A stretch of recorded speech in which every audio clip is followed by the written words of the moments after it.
Hello दोस्तों, आज जो है हम देखेंगे वास्तविक संख्या। तो मैं देख लिए थे फर्स्ट एपिसोड में, और हम आज देखेंगे कि विभाज्यता डिविजिबिलिटी रूल क्या होता है, डिविजिबिलिटी क्या होती है, इसके बारे में समझेंगे। तो हम 2-3 उदाहरण लेते हैं और तुम्हें डिविजिबिलिटी का रूल आराम से समझ में आ जाएगा।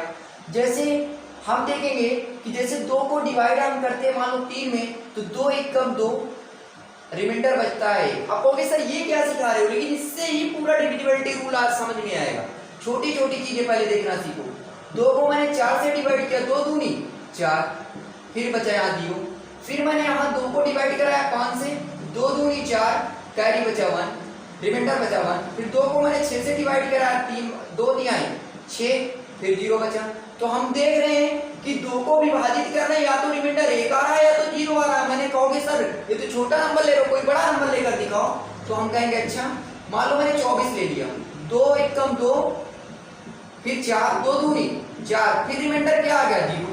तो हमने कहा वाह ये तो अच्छी बात है, हम इसको यहाँ पर नोटिस कर लिया कि जब अगर हम डिवाइड यानी p को b और यहाँ r लिख रहे हैं, यानी हम अगर विभाजित करेंगे 2 से तो रिमाइंडर 0 और 1 आया। इस बात को मैंने नोटिस कर लिया।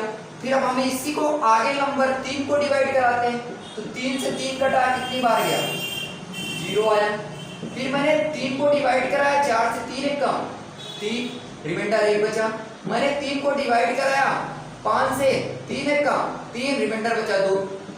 फिर इसके बाद मैंने 3 को डिवाइड कराया 6 से 3 दूनी 6, वहां फिर वही दिखाई देना ना 0 1 2, उसके बाद फिर 0। फिर अगर डिवाइड करेंगे 0 1 2 फिर 0। तो हमने ये बात को भी नोटिस कर लिया कि 3 को डिवाइड करेंगे तो 0 आएगा, 1 आएगा, 2 आएगा। तो मैंने इस बात को मैंने नोटिस कर लिया कि कोई भी नंबर को अगर तुम डिवाइड कराओगे एनी नंबर्स, तो आंसर जो तुम्हारा रिमाइंडर आएगा वो उससे एक कम आएगा। जैसे 4 लोगे तो क्या आएगा 0 1 2 3, और अगर 5 लोगे तब तो आएगा 0 1 2 3 4।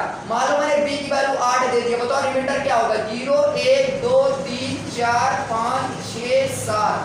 अगर 9 लेंगे तो कितना आएगा 0 से लेकर 8 तक आएगा। तो अब हमारी बात तुम्हारे समझ में आ गई होगी। अब हम देखेंगे कि अगर 2 को डिवाइड 3 से कराते हैं तो यहाँ 1 बार गया, रिमाइंडर 0। अगर इस नंबर को इसमें मल्टीप्लाई करा दें, रिमाइंडर 1 बचेगा। अगर इस नंबर को इसमें मल्टीप्लाई करा दें और रिमाइंडर को जोड़ दें तो आंसर 2 1 कम 2 प्लस 1 बराबर 3 आ रहा।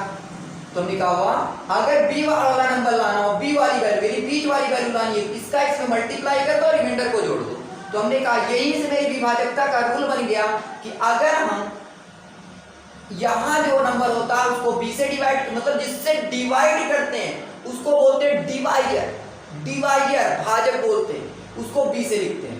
और जिसमें डिवाइड करते हैं उसको a से डिवाइड करते हैं, जिसे बोलते हैं डिविडेंड, भाजक, भाज्य जिसे बोलते हैं। इसको भाजक, इसको भाज्य, इसको बोलते हैं डिवाइजर, इसको बोलते हैं डिविडेंड। और जितनी बार जाता है उसको बोलते हैं कोशिएंट, भागफल।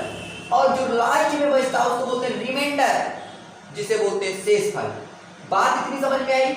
इस नंबर का इसमें मल्टीप्लाई कराते हैं और नीचे वाले नंबर को अगर ऐड कर देते हैं तो ए आता है। यही है विभाजकता का रूल, यही इसी को बोलते हैं जहां Q हमेशा कौन, जहां B हमेशा क्या होगा ग्रेटर होगा किससे, रिमाइंडर से। रिमाइंडर हमेशा b से क्या होगा छोटा। जैसे मैंने b की वैल्यू देखो 2 लिए थे तो रिमाइंडर 0 1 आएगा, b की वैल्यू 3 लिए थे 0 1 2 आया। देखो b से हमें रिमाइंडर जो होगा हमेशा b से क्या आएगा लेस देन आएगा। इस बात को दिमाग में एकदम बैठा के रखना है। थैंक्स, आज यहीं तक स्टॉप रखते हैं, कल इसके क्वेश्चंस बताएंगे। थैंक्स।